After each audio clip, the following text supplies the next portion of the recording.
Bonjour, alors aujourd'hui on va voir une autre méthode de factorisation, puis c'est la méthode que l'on nomme la méthode carré-triangle. Alors, cette méthode peut être utilisée pour n'importe quel type de trinôme. Alors, on va faire 2 ou 3 exemples aujourd'hui pour s'assurer de bien comprendre. Donc, on va commencer avec x au carré plus 2x plus 1. Donc, ici, la méthode carré-triangle représente littéralement qu'on fait un carré et un triangle.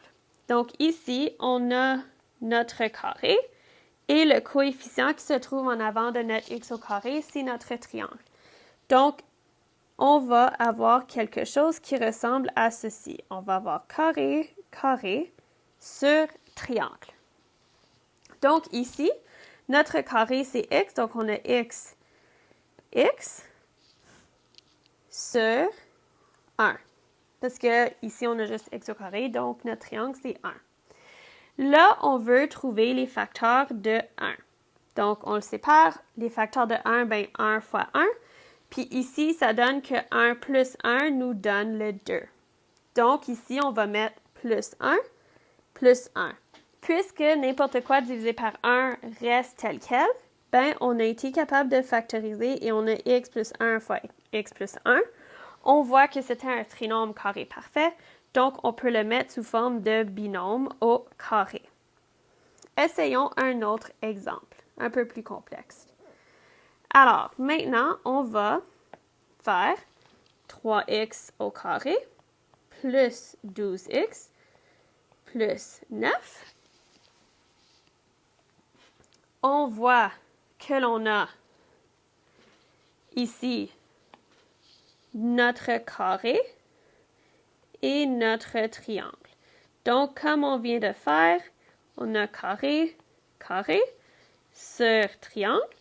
Donc, on a 3x, 3x, le tout divisé par 3.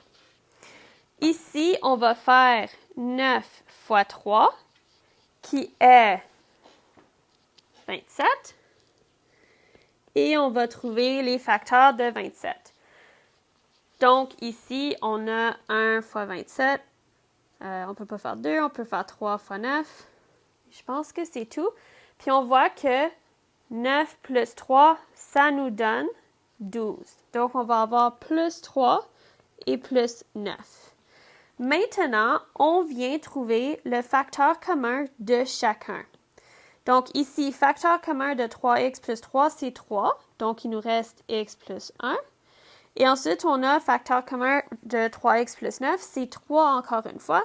Et il nous reste x plus 3. Donc, on voit ici le tout est divisé par 3. Bien, c'est toutes des multiplications. Fait que je divise par 3, je peux enlever un des 3 au numérateur. Donc, je factorise et j'obtiens 3 fois x plus 1 fois x plus 3. Et j'ai factorisé mon trinôme.